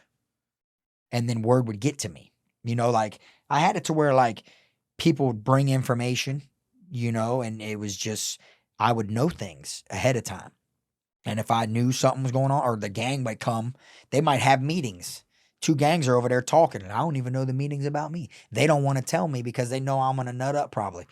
You see? So they'd keep it from me, and then next thing you know, my dog would tell me, yeah, bro, so that meeting earlier with the GDs, because one of their brothers told me, oh, there's a white boy down there that we're thinking about robbing, had a phone, but you the only white boy with a phone. So I was like, what? Which one? Now I want to fade with him, see, that's, like that's how it was, and one of the, trickiest situations I found myself in was when I first was at Calhoun. I ended up getting my hand on this K2, the shit that they smoking there. They call it twack. And I thought I was just going to flood the compound with it and take over, right? So I ended up giving out a gram of that shit to somebody. Like I went to chow, and whatever dorm came to chow to eat with us, I'd give it to somebody. Here, boom, spread this shit around your dorm. Let them know that we got this shit over here in this dorm. And I was trying to like, flood the pound with some new shit. And thinking that was the way to go about it. It wasn't, because 3 inmates came in the dorm like a day later, different gangs. Like one was a ZMF, one was a cutthroat, and one was a GD. They came in dorms with knives and leaned up on the wall and stood there and were looking around saying, oh, where's the white boy at that's selling that black shit? That's what it was called, black shit. What's the white boy that's selling that? And shit like that. And them boys ran them up out of the dorm while I was sleeping. And then when I woke up, one of my dogs told me, I said, what? I was 38 hot. I said, what you mean? And they were like, that's why we didn't tell you. We took care of it all because we knew you would turn it into some big thing. See, so it just shows like people have tried and wanted to, but as far as like someone trying to literally like take my shit, I've never had that happen. Going through reception center one time before I even landed at my main institution, I had them try to tell me I had to pay rent. And I got into it with the gang there. And same thing, I was laughing at the situation. They told me to push the bunk. And I said, you push the bunk. I don't even know what that means. You feel me? And it meant move the bunk so we could fight. And they were like, oh, is it really worth getting stabbed over $5? We're only asking for $5. You know, I had just lost my old boy. I was in prison. I felt real high on spiritual beliefs to where like he's watching me right now. Ain't no way he can look down here and see me be a bitch like this. You know? So I got into it with that gang there, but they respected me after that. It's like every time you get into a situation, you gain respect from the people who you don't even know are paying attention. And that's what would happen. You know, like when I fought the gang members. Like I fought this blood at Charlotte, CI. And when I fought him, because he called me a cracker and went to rapping or whatever. So I fought him. All the Bloods respected me. After that, they were like, oh, yeah, we fought with him. They would literally say it. Frog is a funny individual. You know, he makes time go by. He's the coolest white boy on the compound. They would say that, right? And they would say, for you to piss him off and him to be nutting up like he is, somebody had to do something to him. You know, and the littlest things lead to situations. You know what I'm saying? Like, you know, you could come up to me and be like, hey, bro, I'll trade you, you know, chicken for beef, like soups. Chicken for beef. I'll give you this chicken one for your beef. And I'll be like, nah, bro, I ain't got no beef. All right. Later on, someone buys a sack of dope or something from me. And now I got the soup you was just asking for. Later on that night, you see me eating it. You're off rip, come at me like, oh, soft ass white boy. You told me you ain't have da da da da da da. When really, see, it's just a miscommunication.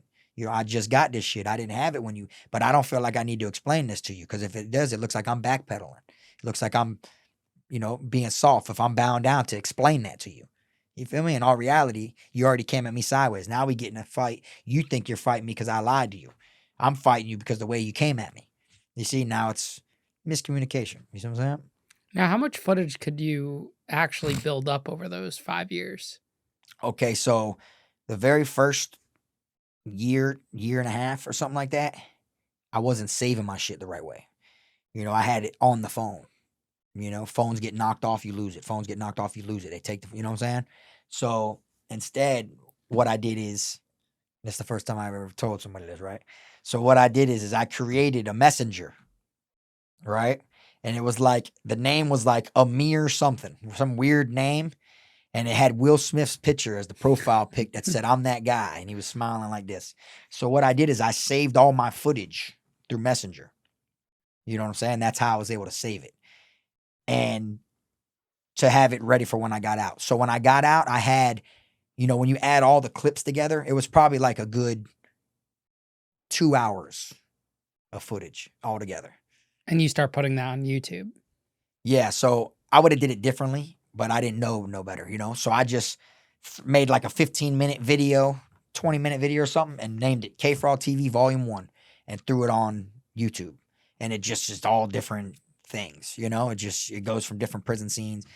And, you know, within 7 hours of me uploading that, the Channel 7 News surrounded the address of one of my family members that I used their address to be released. Because when you get out of prison, you have to give them an address or you got to go to a halfway house. They surrounded that house, said, we ain't leaving until Kfrog comes out. After it only being up for 7 hours. And it scared me off the internet, you know? And I actually put my page on private for 1 whole year. I didn't post videos or nothing for a year till a year later. I did my first video. But it scared me off there because people were like, you're the guy on the news and all this different, you know? And the people that were in prison with me, you know, a couple of them got like put in confinement and shit like that were in the video clips and shit. They loved it. You know, they knew what they were signing up for when we were in there. You know what I'm saying? They were all like, man, hell yeah, dog.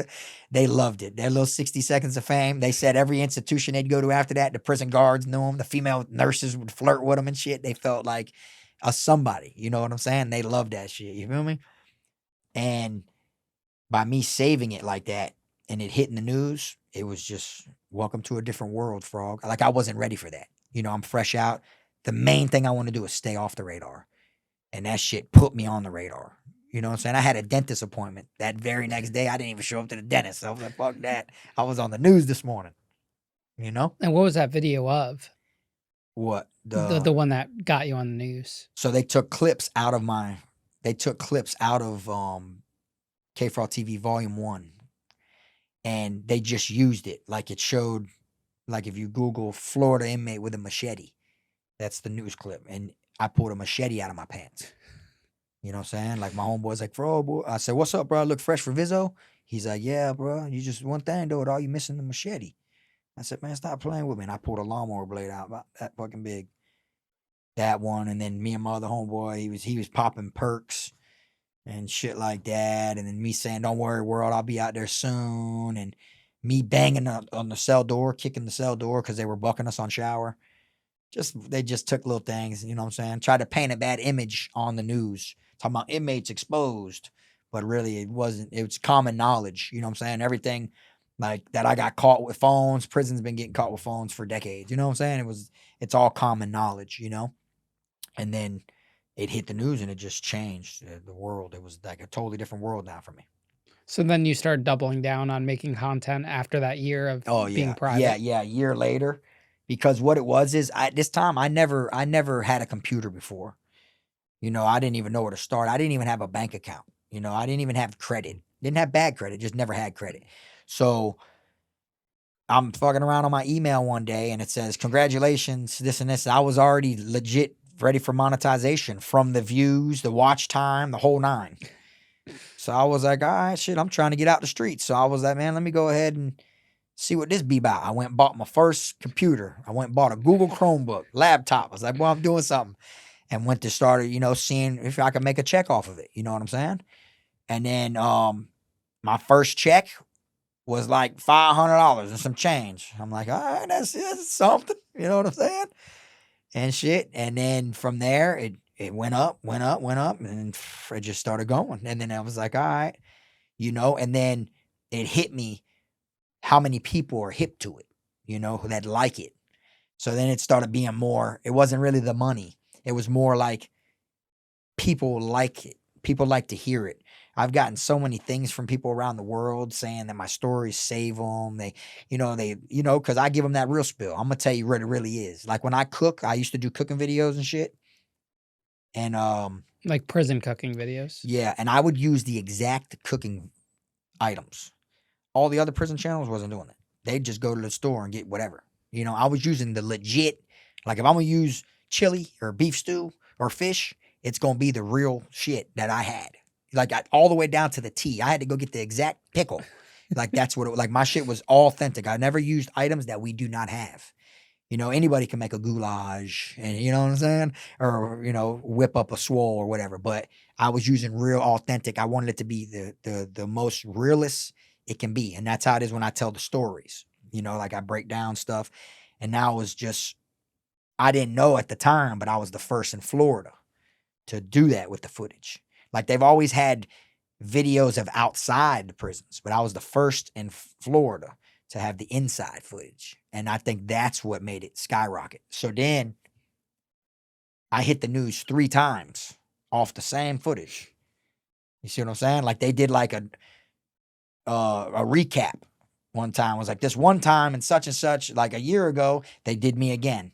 Then 1090 Jake, shout out to 1090. He hit the news that one time. Then they mentioned me in the news again that time.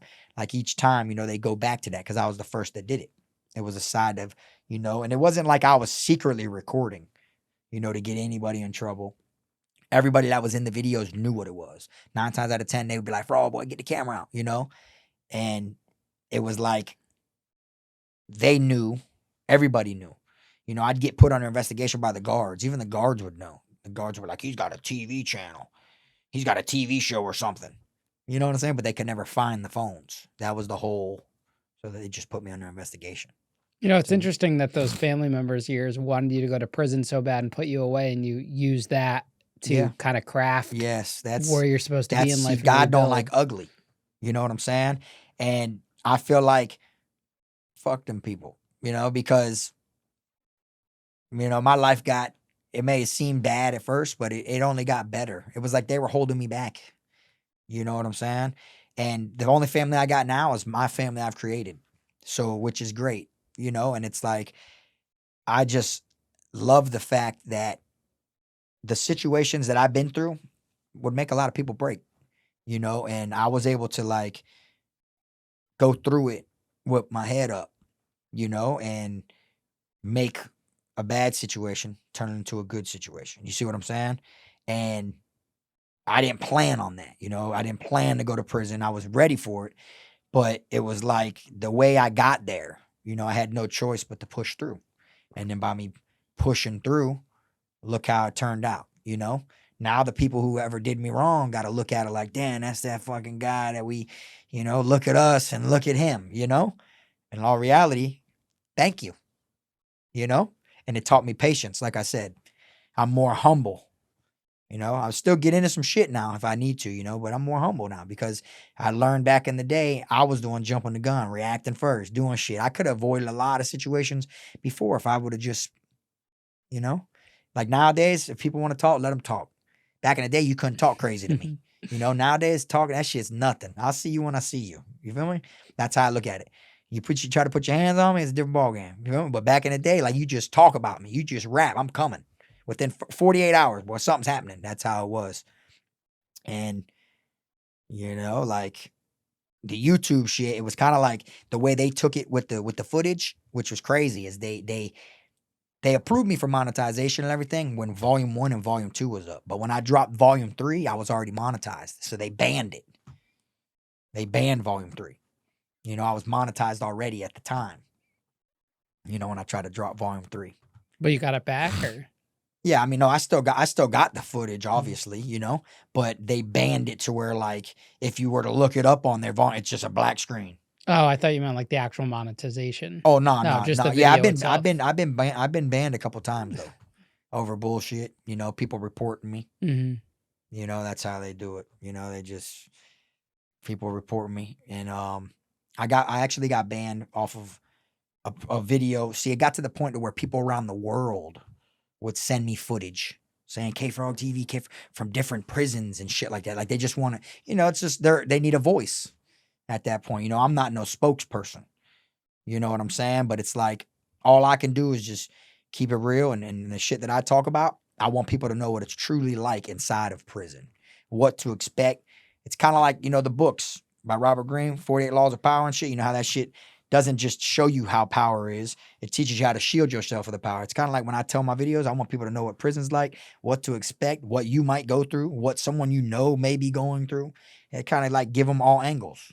That's how I always got so much shit to talk about when I go on there. And the littlest thing can trigger a memory. You know what I'm saying? Of a story, of things that you've witnessed. So now I just go in there and I just give them that shit, Where are you at today? How are you doing? Like with what, on YouTube? No, with life. I'm doing all right. Believe it or not, today's Kfrog Jr.'s 18th birthday. Shout out to him. You know what I'm saying? Got me an adult now for a son. My firstborn. I just had another baby not that long ago. So I got 3 now. 3 boys. By 3 different women. But it is what it is, But yeah, I'm doing good, can't complain. I like that I'm getting older now, so I'm more peaceful. I'm more talks cheap, you know what I'm saying? I wish I would have learned that a long time ago.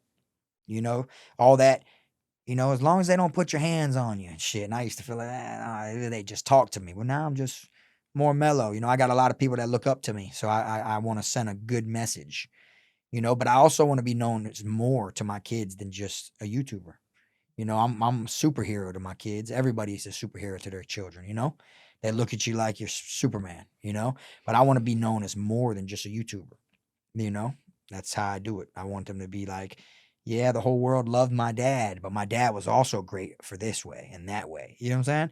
So that's why the way I am in life, the things I do, I just take care of my family. That's it. What's something now you wish you knew as a kid? Well, like I said, patience, obviously, and I just know that